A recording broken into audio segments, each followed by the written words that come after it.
guess. And this is one of them. We're gonna be seeing if he's right. Step 1, launch a balloon into space. My name is Sebit, and I believe the Earth is flat. 3, 2, 1. Step 2, live stream what the camera sees into his vision using a VR headset. Oh, whoa. I'm seeing clouds. That's awesome. Step 3, wait for the balloon to reach space and see what he says. How did you first come about, like, flat Earth? I've been high up. I've been on the airplane. You should be able to see the plane dip just to maintain travel across a globe Earth, and yet I haven't felt no such thing. He actually makes some pretty good points. But before we could address them, the balloon started blowing away from us. And we have to stay directly under it to stay connected to the live stream, so we got in the car to start following it. At the edge of the Earth is definitely an ice wall at Antarctica. I'm very skeptical behind the reasons that people aren't allowed to just go and visit Antarctica. It doesn't really make a lot of sense to me. We just landed in Antarctica and we're gonna survive the next 50 hours here. What about Mr. Beast?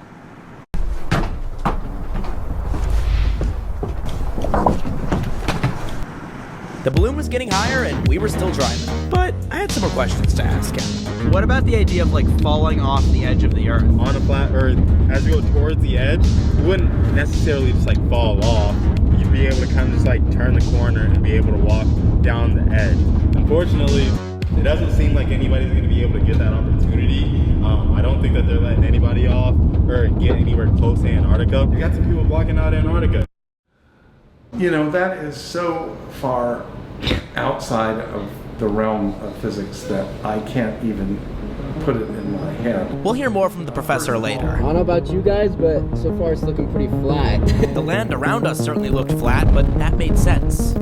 Our camera, though, is at about the height that airplanes fly at, so it hadn't sensed much curvature yet. So the camera's getting a little bit more level, but I feel like it's still a little flat. Like I don't see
The force of the 7.4 magnitude earthquake that struck Taiwan on April 3rd, 2024, triggered a devastating landslide in Hualien.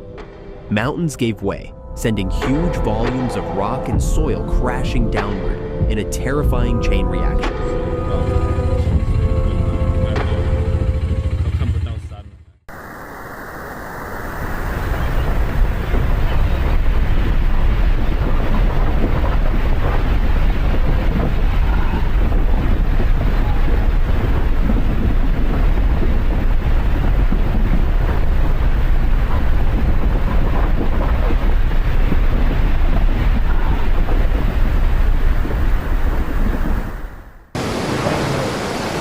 On a Spanish beach, this woman decided to tease the ocean one last time, sure that the waves wouldn't reach her.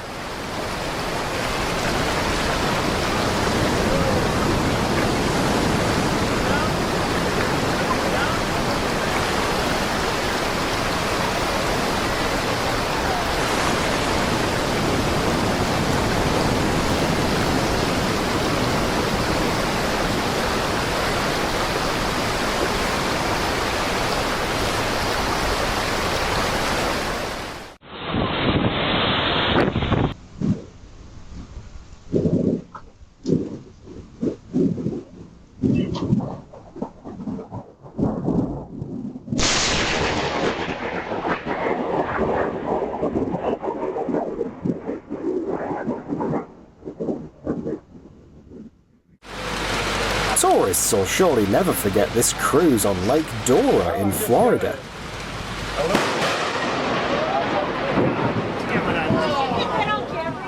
Watch this tree, it'll start getting real windy in just a second.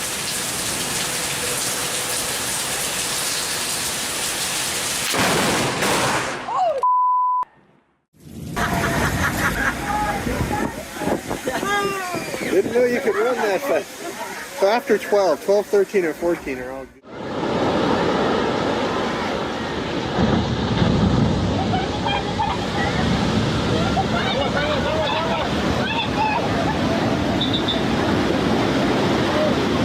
In these scenes, you can feel the strength that flows with every breath of the ocean. And with the tides coming and going, that power never stops. Bloom is definitely treacherous. I think that's a word. Treacherous. Looking back at the maps, you can see how long we walked. It was miles, and this was taking hours. Cows are just staring at us. They don't know that we're about to prove the curvature. Oh, that's wild. But maybe I didn't mind. Hanging out with Sebit was fun. He's a nice guy. It's all still intact. Alrighty. So this is definitely the camera we started with, right? We may not have seen it come down, but this is it. And there's no way that anyone would have planted it this far out in the field. It took like an hour and a half to get to. We're gonna trust this footage, right? For sure, yeah. Okay. I'm looking forward to checking out the footage. Yeah, for sure. we'll see what it looks like. It's a lot of earth. It's a lot of earth. Let's skip about as high up as it seems like it'll go. Oh, that's landing. Like, it seems fairly flat, right? Like, I think a ruler. I mean, I see a little bit of curve. a little bit of a curve. It would be cool to see kind of like if we were to like go pixel to pixel, seeing if there is a straight line. Look at that. Look at that. Look at that. What do you see? I see a curve personally. You see a curve? I see a slight curve. If I'm being honest, thinking about the like sun and the moon's orbit is kind of the toughest things to think about. Vanishing points and points of view and perspective. It does look like it's pretty high above, and that perspective doesn't look like if it were to just like go in a straight line that it could just like disappear. Really awesome experience and super down to go ahead and take that into consideration and everything. For sure. Of course. Pleasure doing business with you. But Sebit wasn't the only flat earther we showed this footage to. We got emails back from tons of flat earthers that watched it and tried to debunk it. Some may think you see curvature, but I can assure you that you don't. They all had different opinions. As for Sebit, though, we went to Chipotle, and then we drove to the airport. Bro, it was a lot of fun. Thank you. For sure, of course, no problem at all. All right, see ya. Wow. And we gave him $1,000 for being in the video. And then we boarded our planes. And the front of the plane didn't have to point down. The force of gravity always points down toward the center of the Earth. And therefore, you're not going to need to go up or down or up to follow the curvature. You're not going to feel anything different.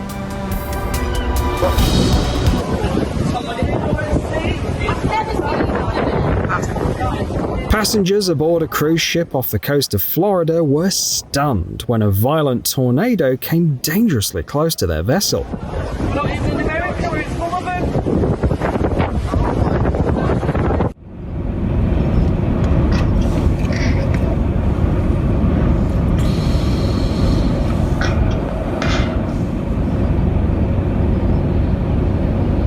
Thing they need more power outages in towns that just got their power back. Our Sharday Gray is live in Cherville for us. Sharday. Well, Joe and Erica, it's a very active scene out here in Cherville. I do want to step off to the side so you can see those crews who are actively working on this situation.